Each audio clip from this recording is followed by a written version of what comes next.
আসসালামু আলাইকুম। আমি আজকে আরেকটি নতুন রেসিপি নিয়ে চলে এসেছি কাজলস কিচেন থেকে। আমার আজকের রেসিপি হয়েছে করলা ভাজি।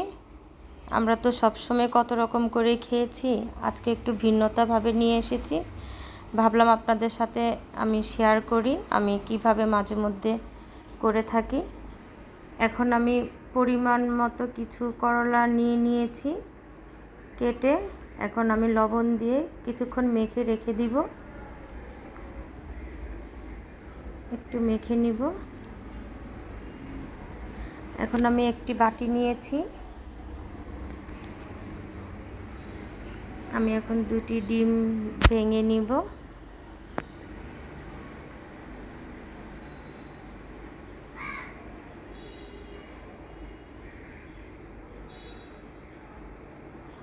আপনারা চাইলে ডিম বাড়িয়ে দিতে পারেন, কমিয়েও দিতে পারেন, সেটা আপনি যতটুকু পছন্দ করেন অতটুকুই দিতে পারবেন, কোনো সমস্যা নেই। এখন আমি ডিম দুটো সামান্য লবণ দিয়ে ফেটিয়ে নিচ্ছি।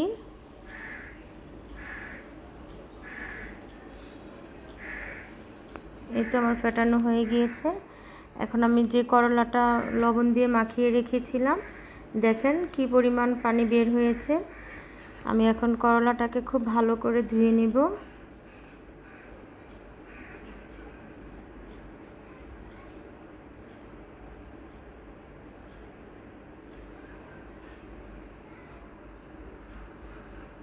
এই তো আমার ধুয়ে নেওয়া হয়ে গিয়েছে।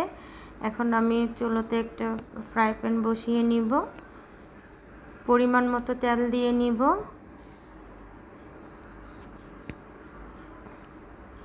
তেলটা গরম হয়ে এলে আমি যে ডিমটা ফেটিয়ে রেখেছিলাম সেটাই আমি এখন হালকা করে ভেজে নিব।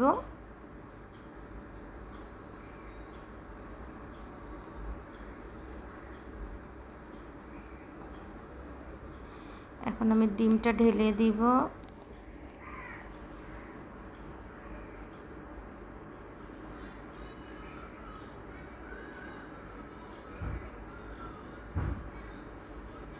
আমি এখন হালকাভাবে ডিমটা ভেজে তুলে নিব।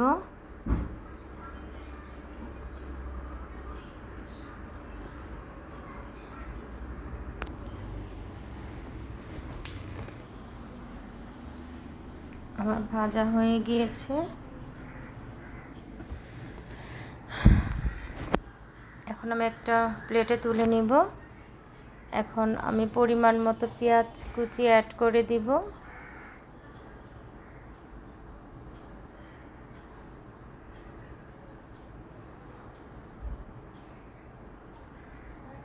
এখন আমি কিছু আস্ত রসুন অ্যাড করে দিব।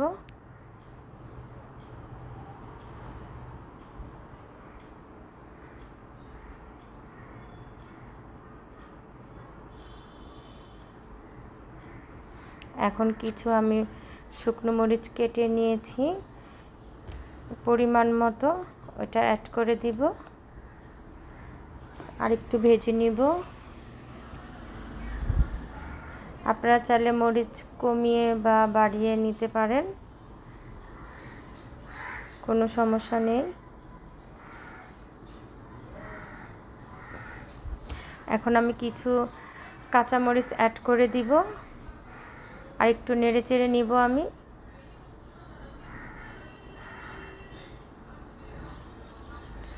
দেখতে কালারটা অনেক সুন্দর এসেছে, স্মেলটাও অনেক সুন্দর এসেছে। আপনি যখন করবেন তখন বুঝবেন স্মেলটা যে কত সুন্দর, কত ভালো লাগে।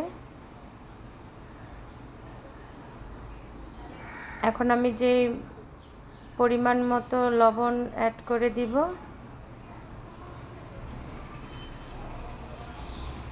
একটু জিরের গুঁড়া দিয়ে দিব।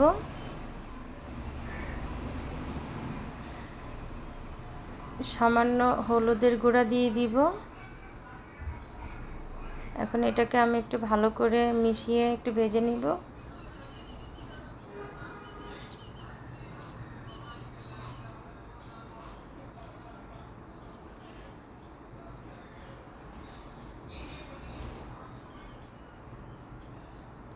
এই তো আমার ভাজা হয়ে গিয়েছে। এখন আমি করলাটা অ্যাড করে দিব, যেটা আমি ধুয়ে পরিষ্কার করে রেখেছি। আমি করলার মাঝখানের সম্পূর্ণ জিনিসটাই আমি ফেলে দিয়েছি,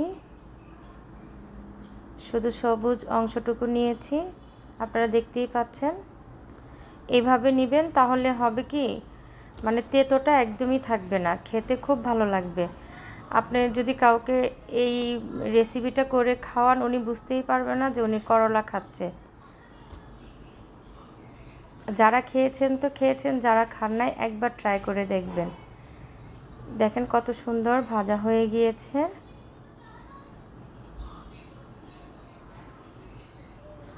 ফ্লেভারটা অনেক সুন্দর এসেছে।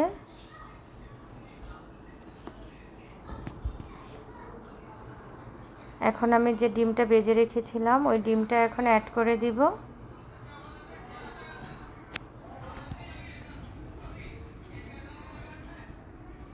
এখন আমি আরেকটু নেড়ে চেড়ে ভালো করে মিশিয়ে নিব। আপনারা বাসায় ট্রাই করে দেখবেন। যদি আমার এই রেসিপিটা ভালো লেগে থাকে কমেন্টস করে জানাবেন, শেয়ার করে দিবেন, সাবস্ক্রাইব করে দিবেন। আশা করি ইনশাল্লাহ আপনাদের ভালো লাগবে আমার এই রেসিপিটা। আমরা সবসময় তো আলু দিয়ে করে খেয়ে থাকি, আজকে আপনাদের জন্য নতুন করে নিয়ে আসলাম এই রেসিপিটি। কে কোথা থেকে দেখছেন আমাকে একটু কমেন্টস করে জানাবেন। এই তো হয়ে গেল আমার মজাদার করলার রেসিপি। অন্য কোনো রেসিপি নিয়ে চলে আসবো, সেই পর্যন্তই আল্লাহ হাফেজ।